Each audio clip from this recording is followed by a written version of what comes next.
host for today. I am Saisian Kylie Rendon. And I am Aubrey Natalie Sanglay.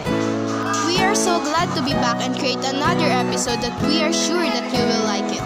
Yes, and we hope that you love it until the end of our podcast. But before we start discussing the story for today, I want to ask the viewers that listening to our podcast right now. This is the question. Do you have any friend that you didn't see for like years, let's say 20 years, and when you're united again, the loyalty and friendship still remains? Whoa, that's a good question. You know what? The story for today is amazing and have a plot twist. I know the question that you ask can be experienced by every people in the world. You're right, but before we introduce the story, I will give you an idea in a short summary. The two characters in the story are childhood best friends from New York City. Let's just name them Jimmy Wells and Bob. Though they were like brothers in their youth, they gradually fell out of contact with one another. While Jimmy remained in New York, Bob moved out west to pursue his fortune. Before parting ways, however, the two of them agreed to meet 20 years later at Big Joe Brothers Restaurant, the place where they last saw one another. Their reunion is bittersweet, though since Jimmy, now a patrolman whom Bob wittingly meets, sends a plainclothesman to arrest his old friend, whom he recognized as a fugitive. The moral message in the story is all about the enduring power of human connection, the consequences of choices, and the possibility of redemption. Loyalty. The story emphasizes the enduring bond of friendship between Jimmy Wells and Bob. Despite 20 years of separation and vastly different life paths, Jimmy remains true to his promise to meet Bob at a specific spot. This unwavering loyalty demonstrates the strength of human connection and the importance of keeping promises, even when circumstances change. Redemption. While Bob's actions are wrong, the story leaves room for redemption. Jimmy chooses not to arrest Bob, suggesting that even after years of crime, a chance of redemption exists. This emphasizes the possibility of change and the importance of compassion. The power of choice. The story represents two contrasting choices. Jimmy's path of honesty and integrity versus Bob's descent and into crime. This highlights the power of individual choices and their long-lasting impact on one's life. I think some people who are listening to our podcast today already know the title of the story. I think the title of the story is After 20 Years. You're right. Our story that we will share to you guys today is After 20 Years by O. Henry. We have some guests for today and they are grade 10 students from Antipolo National High School that also read this story. Let me introduce to you our first four guests. Welcome to our podcast, Guchong, Lopez, Pineda, and Reyes. I want to ask them if is it okay to share your thoughts of how the story relates to your values, choices, or current real-world issues. The story's themes of loyalty versus justice and reconciliation remain relevant. Face similar dilemmas where doing the right things risks damaging relationship like Jimmy and Bob's.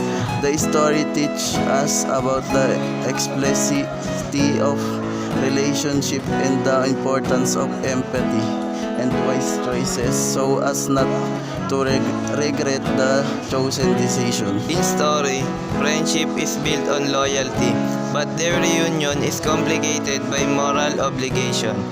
Jimmy chooses to uphold justice over personal loyalty by having Bob, a wanted criminal, arrested. This reflects a universal value, the internal conflict between staying loyal to a friend and doing what is right. The story prompted me to reflect on the importance of reconciliation and reunion. It's heartbreaking to think that the two friends drifted apart but eventually found their way back to each other. The story highlights the significance of forgiveness and acceptance. Whoa, all your affection is so nice. I can't wait to ask the another 5 guests that we have today. I won't make it any longer. I will introduce them to you. Welcome in our podcast, Tolentino, Advincula, Gandula, Gordola, and Diuna. I also want to ask them if it is okay to share their thoughts of how can listeners apply the story's moral lesson in their lives. For me, it offers valuable life lessons about friendship, responsibility, honesty, and the passage of time. By reflecting on these themes, listeners can gain insights into building stronger relationships, making ethical choices, and navigating life's changes with integrity. For me, true friendship is tested under the challenging circumstance that need a mutual respect and understanding. It's also important to accept change we need to be prepared for the challenge we breed. It's important to consider two problem consequences for your decision before we make them. By reflecting on the importance of loyalty, the consequence of their choice, the evolving nature of identity, and the complex of justice and morality. By reminding us to be kind and compassionate towards others, we should always strive to help those in need, even if it means going out of our way. Wow, I'm so impressed to all the answers of the guests. We want to say thank you and we are so glad to have you and we hope that soon you will guest again in our podcast. Before we end our podcast today, we will share first our closing thoughts about the story, which is shared by Ayane and Pawi. After reading the story, I realized how Bob loves Jimmy. He doesn't want to hurt his friend, so he finds another friend to pretend to be him. In this story, I felt a little bit sad because after 20 years, they both want to see each other with a successful life. But all those dreams turns out to a nightmare. Jimmy and Bob want to get together after 20 years, but Bob has a big problem. He needs to arrest his friend even though he doesn't want. He chose to use another friend to pretend that it was him, so his friends would not hurt too much. Jimmy waited for Bob for almost an hour just to be imprisoned. In this story, it might have two themes, loyalty and betrayal. Loyalty because they both have loyalty to face and stand at the place they both made promises. Betrayal because Bob didn't tell Jimmy right away about the plan he had. Based on the story, it's all about the best friend who made a promise, but in the end, all of those promises turns out to be a nightmare. In closing, the story powerful irony lies in the unexpected twist of Jimmy true identity. The themes of loyalty and betrayal are explored through the lens of a long-awaited reunion.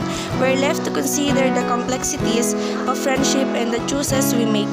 Even those we seem contradictory, the settings and atmosphere contribute significantly.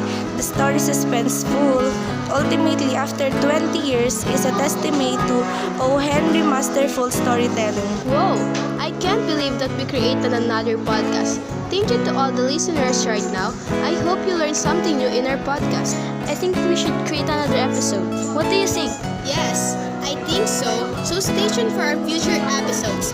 Again, we are your hosts. I am Cecian Kyler Andon. And I am Aubrey Natalie Sanglay. And this is the Campfire Journey comes to an end.